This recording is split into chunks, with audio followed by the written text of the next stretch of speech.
And we are live. Excuse me. So yeah, this is a new book club that I thought we should do because the new Amazon stuff that's coming out is pretty horseshit. So we're starting with the Silmarillion.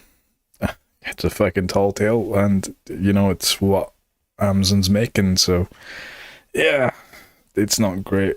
And starting reading the book, and what happens. Yeah, there's a letter from Tolkien, and he just basically destroys the entirety of what Amazon's making and says none of it actually happened. Awkward. Pretty awkward. It's really awkward. So we'll get past that, and we'll go on to the next chapter, the first chapter. I apologies for my pronunciation. Iulindale. Sorry. But yeah, this is an interesting thing because to me, you're hearing the music of the Ainur, all of Valar just in there singing. Iluvatar is projecting all this music out of these themes, and to me, and I don't know what you guys would think, but to me it is a very interesting representation of the Big Bang and that sort of thing. It's a sort of almost like a Catholic version of, a Christian version of the Big Bang, where you have these gods that are creating the Big Bang and project it out to the world, and you start seeing things start coming to and forth, and it looks like a very interesting sort of metaphor for the rendition of a Big Bang created by a god or these gods. And yeah, they're just straight away, and it's something that Amazon did, and they said, well, not everyone's evil, and you instantly see it.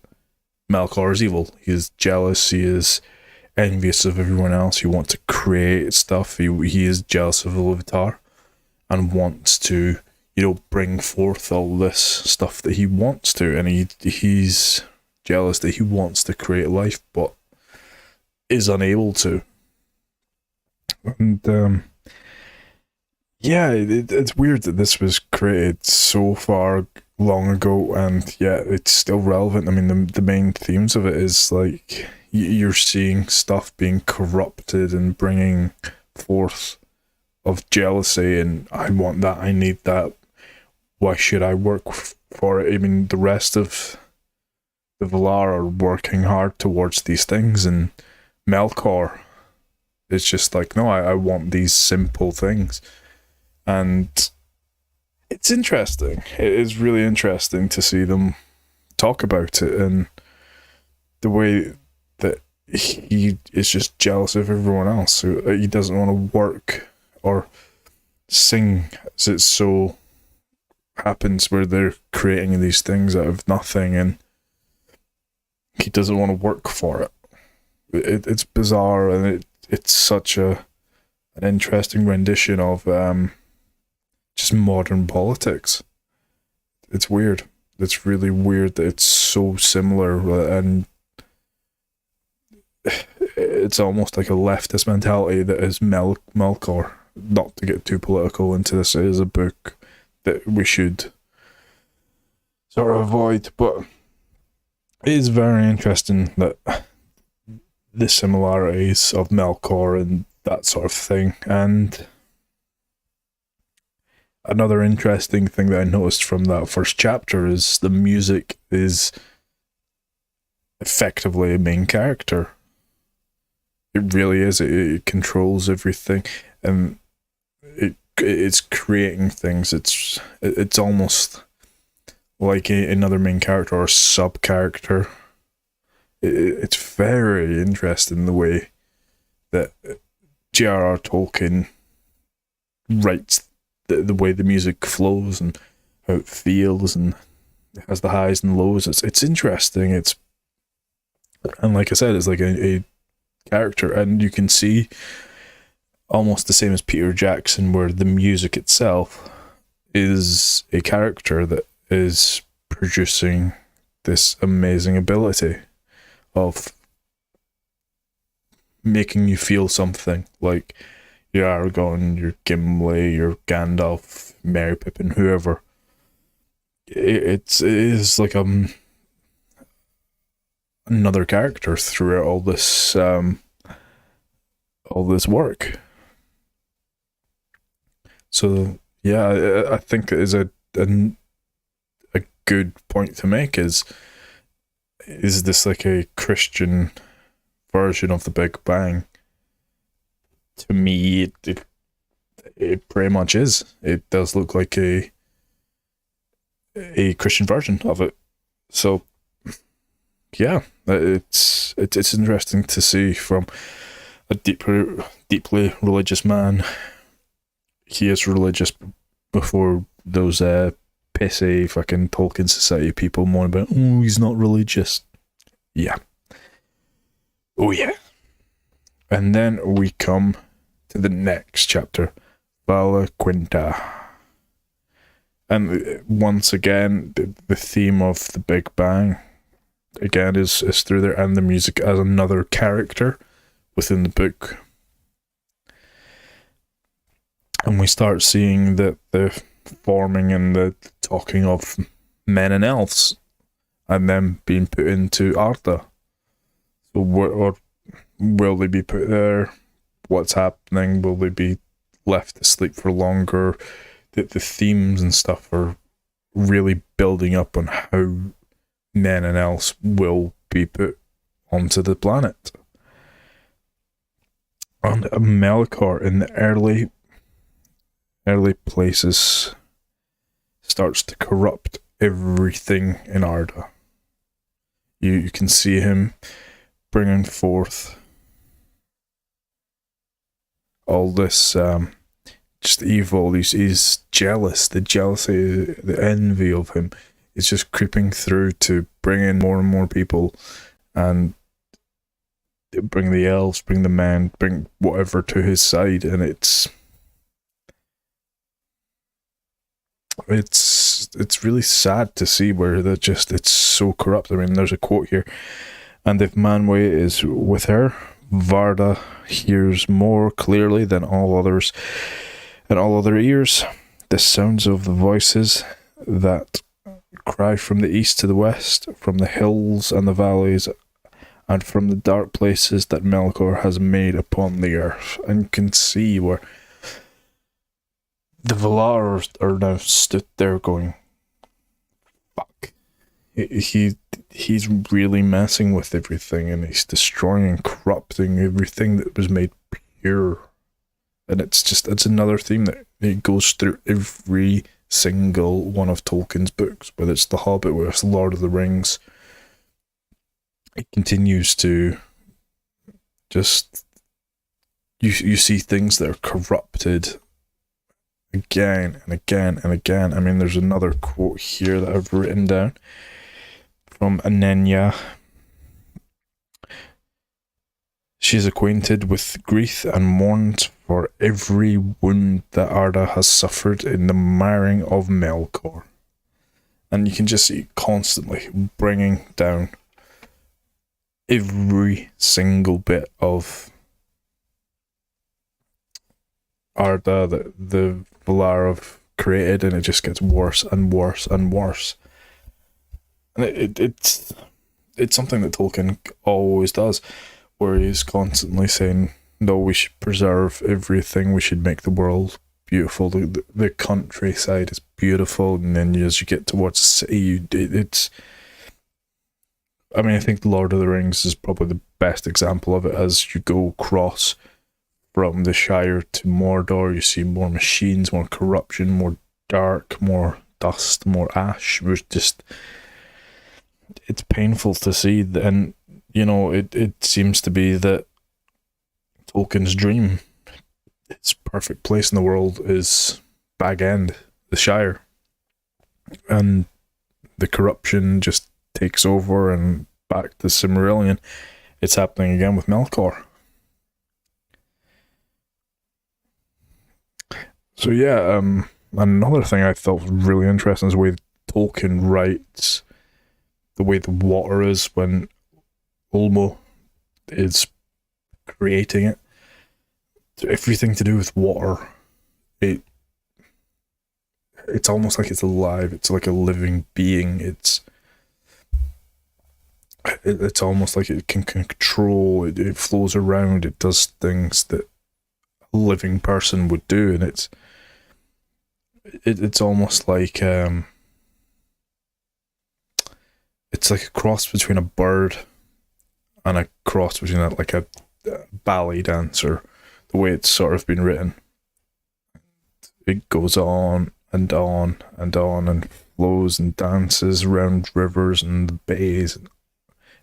It's just such a nice way to write it, and it's so biblical the way he's written it. I mean, I really do love it.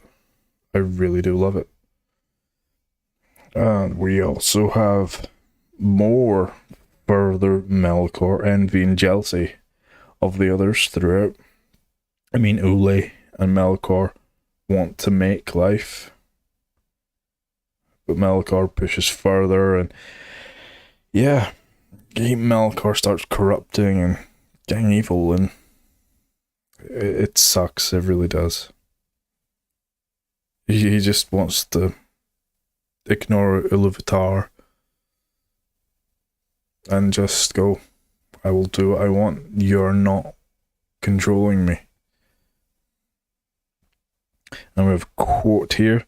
Whereas Melkor spent his spirit in envy and hate until at last he called nothing save in the mockery thoughts of others, and all their works he destroyed. And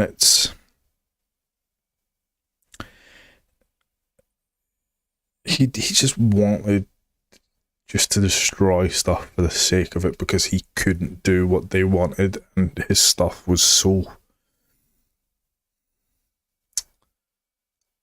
pitiful, should I say, or very similar to what had already been created thus before him, and he was jealous of it, and you can see him getting really pissed off that he wasn't as good, but he did have talents, and sadly his talents were to destroy. It really did. And now on to the next one, and God, this one was enjoyable. Quintus Silmarillion, of the beginning of days.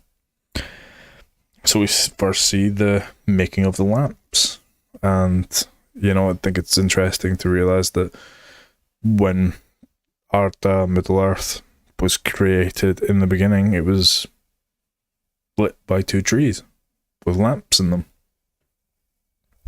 So it was a very interesting twist to everything, where later, once Morgoth got his hands on them, they created the sun and whatnot. But I thought it was pretty interesting that from the mind of J.R.R. Tolkien, and you can see where trees help give life, they also give light, and it's a very sort of symbiotic thing there, and it's an interesting twist. And I also thought, like, putting one in the north, one in the south, and then they create this perfect area where the light is just beautiful all the time. Like Ailuin in the north, which, funnily enough, I used to live in China, and that was my name. That was my Chinese name. And so a little bit of sadness there when they destroy the trees, but that's a little bit down the line. And Ormal in the south, and it's sad when they start destroying them. And Yavanna growing plants, and you can see her just wanting to just create more life, create more beauty, create nature that we can all enjoy and endure. I think one little quote here from Tolkien that says, "And the trees, those tops were crowned with clouds, as they were living mountains, but whose feet were wrapped in green twilight." That's just awesome. Like, the description of really tall trees crowned in cloud, and at their base is just pure green twilight. Like, you can imagine the mysticism that has been created by Yavan or Yavanna, and how tall these trees were. Just, you can imagine the just sheer splendor about them. It's amazing. It's great. And yeah, and then, like I said before, where that perfect light was, the Valar made their home in the Isle of Almarin, the Great Isle. And it was just an island in the middle of a sea with the most perfect light, and it just sounds, the way Tolkien describes everything in detail is just that perfect pinnacle of where you should live. And once again, it comes back to, this seems more of Tolkien's dream of perfect, the perfect spot to just live and be in peace and harmony. And yes, and then Melkor gets involved and just makes everything worse again, starts rumbling, and just every so often in every chapter so far, it just, you see the beauty, the perfectness, the joy that is brought to people at that point, and then Melkor just goes, just little bangs, just little points that just destroys everything. And it's like I say, it's almost a perfect metaphor for what's happening today. But that's for another video. And, we have some of the Valar. You have Tulkas.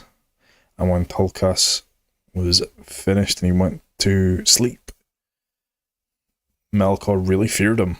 He really feared the warrior Valar, the strongest of the Valar. And once he went to sleep after creating what he did and doing what he did, Melkor snuck out and started corrupting, and the Maiar slowly came to his side, well, the ones that did. And then he fled into the night and went to the north of Middle Earth. And to me, the Valar seem very naive in this chapter, where they're like unaware of what is going on, where Tulkas is going through and doing his thing, and then the Valar just slip back into doing nothing and just ignore Melkor, even though there are hearing things from Melkor, like in the very first chapter where he is changing the themes and you can hear the corruption of Melkor and trying to sway the other Valar. It seems very naive of them, even though they're very godlike. They just seem naive at times, although they do start to see things of the corruption of Melkor. And then when Melkor eventually brings his followers to Middle-earth, he builds his forces of Autumno. And he hides it deep where the light cannot see. And he starts corrupting. And the war of Melkor and the Valar begins. And it's like I say, there's a lot of naivety from the Valar to trust that Melkor, even though they're seeing things that are like going against everything they believe, it just seems a bit too naivety from them. But that just seems it for me. The War of Melkor and the Valar. Melkor attacks first and broke the lamps. Yeah, he chopped down the trees and destroyed them. And brought about the darkness. And then fled back to Autumnal, as he was afraid of the Valar and what they would do to him. Whether Tolkas was coming down, whether Orome even, or whether Iluvatar would come down and just go and just smite him, but nope. Sadly, it's almost like politics got in the way, which is it's slightly funny that these godlike beings are being controlled and sort of manipulated of their own ability to not agree with each other. They want to just bicker, even though Iluvatar, what he says goes. There's still a lot of bickering, and they're like, we don't know what to do, we don't know what to do, we don't know what to do, we should do this, we should do that, and it's interesting. It's interesting when Malakor's running around sort of doing his own thing. And then, yeah, once they sort of fight and sort of save the children of Iluvatar, the elves, they set up the Valinor, building the set up of Valinor even, and they build a huge mountain wall all the way around it, and it's incredible to just carve a continent and then just go, we're building a wall, we will keep you out, we will have this perfect paradise, you can be gone. And yeah, there's also the wall of Pelori that stops other people coming through as well, and yeah, just everything they do, it just seems that Melkor is stopping them and not really. He seems to be more able to dissuade them and really do what he wants, because they are so infighting, and they want someone to stop him. Some are like, no, we should protect this place, not that place, and it's almost like I said, it's like a political party fighting amongst themselves. It's bizarre. And then Ule helps the elves and learns and gets them to make the Silmarils.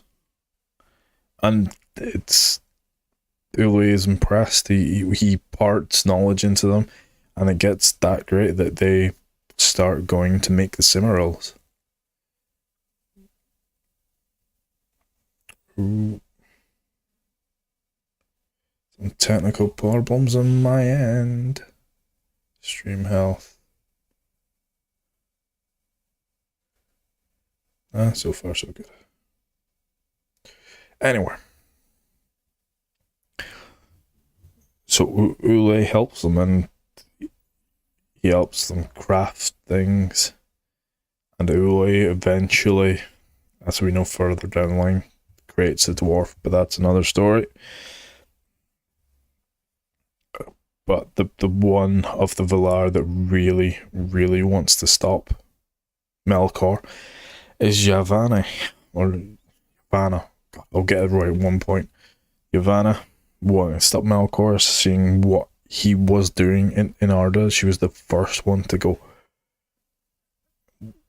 we really need to do something about this, because she is creating plants and trees and lots of animals and things like that, and they're seeing them being corrupted and turned into these horrible things, and she's just constantly, we need to take a stand. And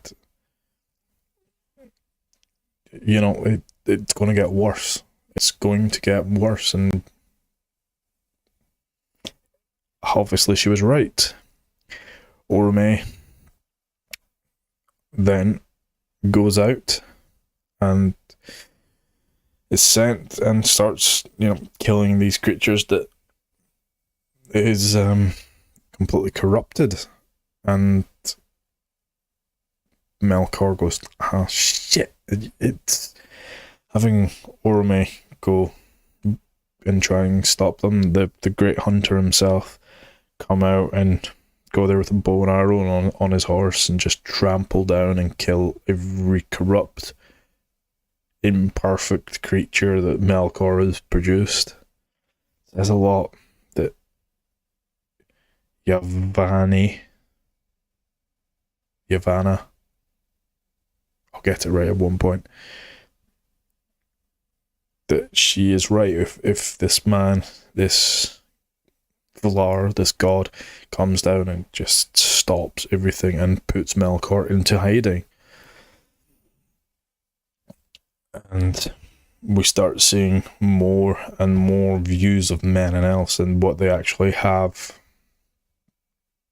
in their differences. And I think it's very interesting where they have the elves that are eternal, ethereal creatures that are at one with nature and have this everlasting life that can only be killed by grief or slain in battle. I think it's incredible to have them, flow with nature, live with nature. It's almost, they're trees, effectively, that are just constantly there for thousands and thousands of years.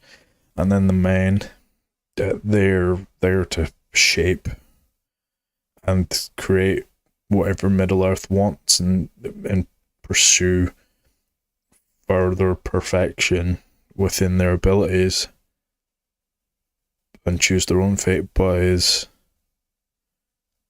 that doing so that they can shape their own fates. They will die young, but the men were corrupted far more easily than that of the elves. It's, we see it with in Lord of the Rings again, sorry to come back to that one, but we see Isildur and himself is completely corrupting the way that it's showing that little piece of Melkor, or Sauron in that case, completely changes everything in their ability. And then we have of Ule and Yavanna. So Ule creates the dwarfs, and he done it.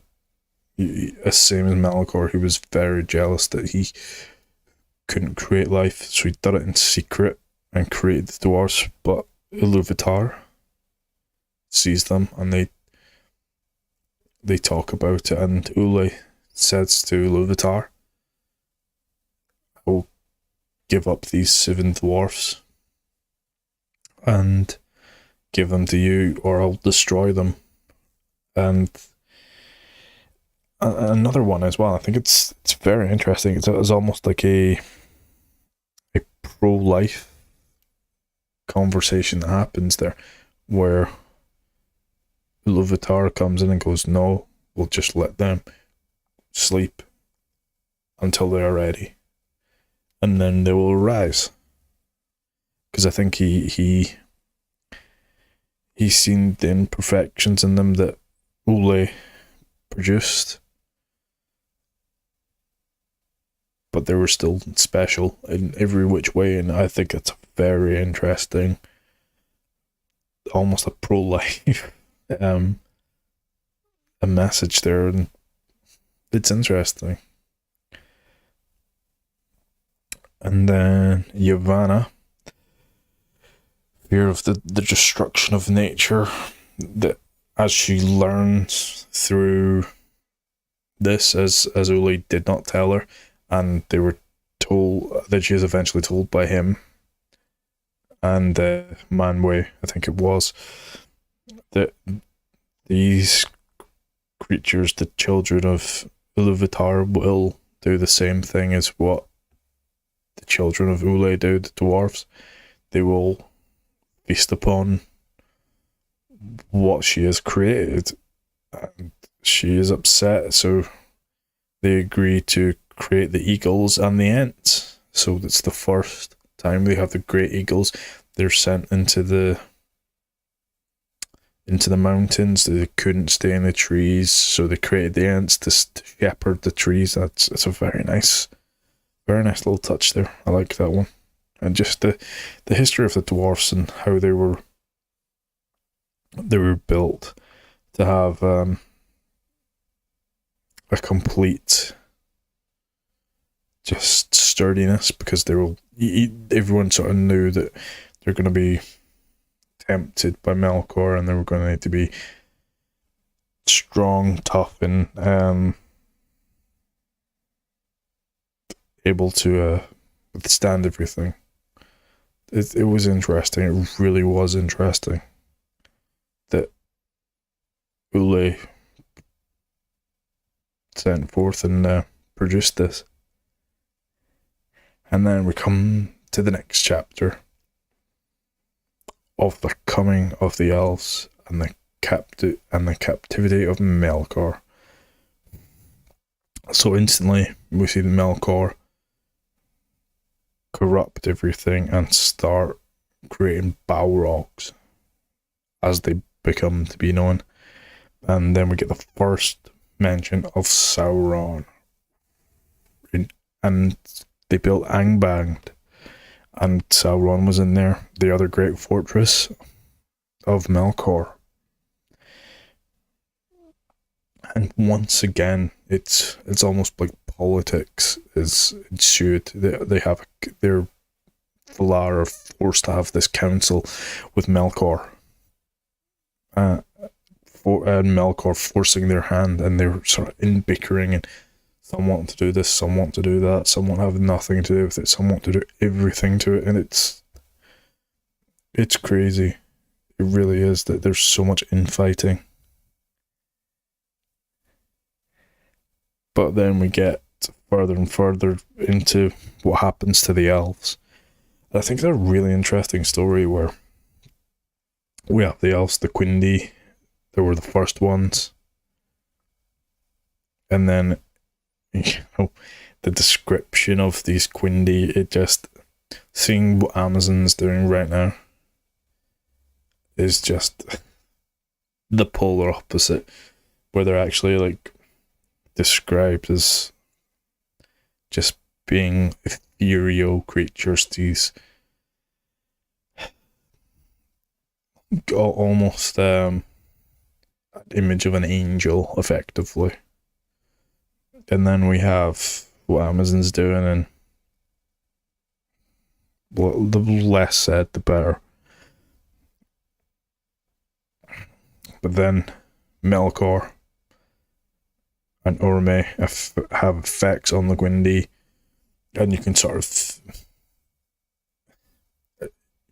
The way Tolkien writes it is the elves first meet Orome, but they're afraid of him, and they're seeing this godlike figure, but you can also take it as there's some shadow creeping in and saying to the Quindi that this is a bad guy. You should be avoiding him as much as possible, and you can kind of see it. And it's such great writing that you can take it from two angles and understand both, which is just, it's a beautiful bit of writing. And Rings of Power, enough said. But yeah, then you can kind of see that Melkor is. It seems to be the point is Melkor did send in spies, some bit of corruption, and he was able to, go, oh, look, here, come over here, we'll help you, and then he starts to begin to create his own race, like Ule. He creates the orcs. He starts to corrupt them, he imprisons them, he tortures them. He brings pure evil to, basically, like I said, it's ethereal elves, ethereal angels, and yeah, corruption. And then they begin to multiply, and that is the word that is used by Tolkien. They multiply. So Rang's a prime. Good going on your representation, because I cannot wait to see a litter of fucking orcs getting fired out that fucking orc pussy. But that's going to be a fucking disaster, because that is the word he uses in the 5th chapter of the Silmarillion. They multiply. Yondon fucked up. So, with the creation of this, we start seeing the first battle of the Valar and Melkor. We're going back to the previous chapter where it's only touched on, and then this, it gets a bit more built upon. So you can see the corruption of the elves joining Melkor and them fighting the Valar. And then we see more and more of the Valar infighting, and they start bringing children of Iluvatar back, the elves. And some decide, actually, we love the starlight, we love the dark, it's beautiful here, we'd like to stay. And they're dubbed the Ovari. So yeah, they're very different to what Amazon Prime produced. And then we have the Vanyar, the Fair Elves. And that's right, they're fair-skinned, fair-looking. Not like Amazon Prime. And the Noldor, the Wise Elves, the people of Finwë. Yeah. Also described the same. Not like Amazon Prime. Yes. And then there's the Teleri, the Sea Elves. I really like the sound of them, because the Teleri really take a little bit more of craftsmanship and have an interesting difference to the other elves, where they're more water based, and they like the water compared to all the other Vari, the Quindi, the Vanyar, the Noldor. It's very interesting, and obviously that's where Círdan's from. He's part of the Teleri. So yeah, it's very interesting. I like the way these are sort of described and the way they're treated, and they have sort of a flow to them, almost like a river. The way they're sort of written about, it's nice. I mean, all the elves are just, whether it's the Teleri where they're water based, or the Vari, they're more tree sort of nature based. That's I think the land based nature. It's interesting. I really do like the way they're described. Opposite to Rings of Prime. But yeah, it's interesting to see that these things are really good and just described absolutely perfectly. And then we have the beginning of Bella. I'm gonna butcher this. I'm so bad with Tolkien names. Belerind. Belerind. Fucked up. Please correct me. Please correct me. And Eriador, the new kingdoms, where these elves start making, and then I'm assuming, I know a little bit of the lore, but I'm not a Tolkien scholar. I've this is the first time reading the Silmarillion, so we can see it that we're now getting into Rivendell being formed, Gondolin being formed, and all those other places. It really is interesting to see these places be built, and the way Tolkien talks about everything. And I'm not an elf, I'm not a dwarf, but I understand and I could sympathize with a lot of things. There's some pro-life here with Ule and Iluvatar, and even then of Melkor, and you can see that Tolkien is saying throughout this, don't be jealous of other people, focus on what you can do. And it's interesting, it really is, and it's constantly talking about these beautiful points. I love it. I really do love the way Tolkien writes. It's a very heavy biblical book, and it is like reading the Bible, but you can see everything flows, and it's very nice and very different to what has been produced beforehand with like the Lord of the Rings and the Hobbit. It's you can feel the scale of things are much larger here compared to them books, and it's been an interesting ride so far. So yeah, let's try and do this again. Let's get another 5 chapters out. Let's go live again, talk about it. Hopefully some more people show up and we can talk more and more about this. So this is the Fellowship Book Club. I hope you've enjoyed it as much as I have. I love this book. It's difficult, but I got it. It's opening doors in Tolkien's world. So please like, comment, subscribe to the channel. I really do appreciate it, and thank you for watching.